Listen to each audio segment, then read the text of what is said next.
Bismillahirrahmanirrahim. Bismillahirrahmanirrahim. Elhamdülillah ve salatu ve selamu ala Resulillah. Değerli arkadaşlar, Hazreti Ali'den Hikmet Parıltıları isimli kitabımızdan 25. dersimizi yapmak üzere birlikteyiz. Bu kitabımız 2006 yılında Sebat Yayınları'nda basılmış. Şu anda baskısı tükenmiş bulunmakta, piyasada bulunmamaktadır. Onun için içeriğini siz değerli dostlarımla paylaşmak istedim. 274 vecizeden meydana geliyor bu kitabımız. Her vecizenin Arapça orijinalini kaydettik, tercümesini yaptık ve altında bize ilham ettiği bir takım izahları, açıklamaları da kaydettik. 78. vecizedeyiz. Ne diyor Hazreti Ali Efendimiz bu vecizesinde? Dinur raculi hadithuh. Dinur raculi hadithuh. Kişinin dini onun sözüdür. Yani sözünün doğruluğu veya yanlışlığı onun dininin, dindarlığının ölçütü, kriteridir. Açıklama.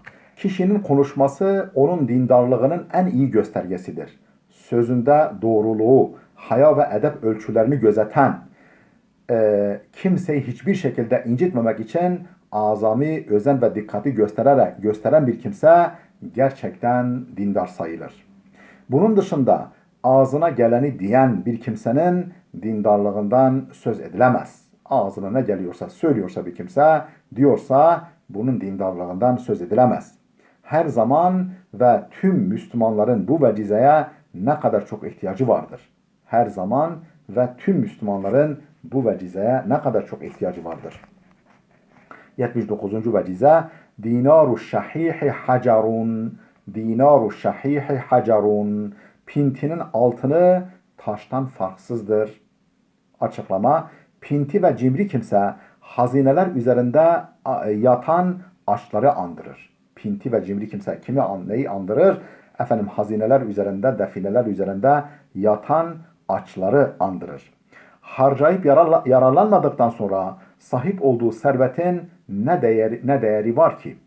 Hazinelerinin bile çakıl taşları kadar kendisine faydası yoktur.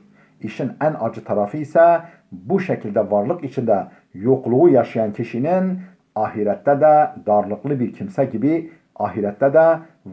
kimse gibi hesaba çekilmesidir. Hazreti Ali'nin şu vecizesi bu gerçeğe ışık tutar.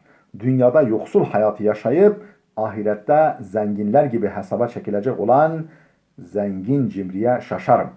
Dünyada yoksul hayatı yaşayıp ahirette zenginler gibi hesaba çekilecek olan zengin cimriye şaşarım. Dünyada sadece mal yığıp ne yiyen ne yediren böylesi kimselerin dünyası gibi ahireti de haraptır. Cimrilik ve pintilik konusunda çok ibretli sözler söylenmiştir. İşte birkaçı örnek. Bir zenginin mezar taşında şu yazılıdır. Toplamayı yapar, çarpmayı yapar, hayatta hiç çıkarmayı bilmezdi. Öldükten sonra varisleri bölmeyi öğrendiler. Ne kadar güzel bir vecize. Haşmet Uslu diye birisi. Ne diyor? Bir zenginin mezar taşında şu yazılıdır. Toplamayı yapar, çarpmayı yapar, hayatta hiç çıkarmayı bilmezdi kendisi. Öldükten sonra varisleri bölüşmeyi öğrendiler. Parasından en az yararlanan cimrinin kendisidir.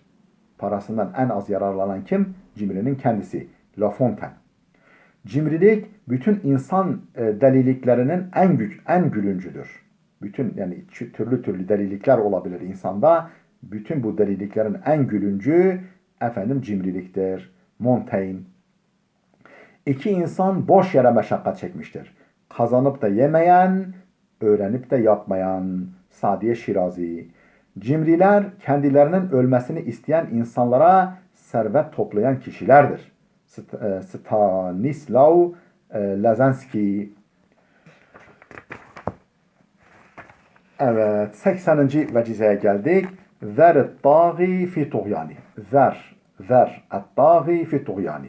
Zorbayı zorbalığıyla baş başa bırak. Zorbalık diye çevirdiğimiz tuğyan kelimesi ayrıca zulüm, baskı, despotluk, tiranlık, azgınlık, serkeşlik, azma, kabadayılık gibi anlamlara da gelir. Taği ise bu nitelikleri taşıyan kimsedir. Doğuyan bu anlama geliyorsa taği kimdir?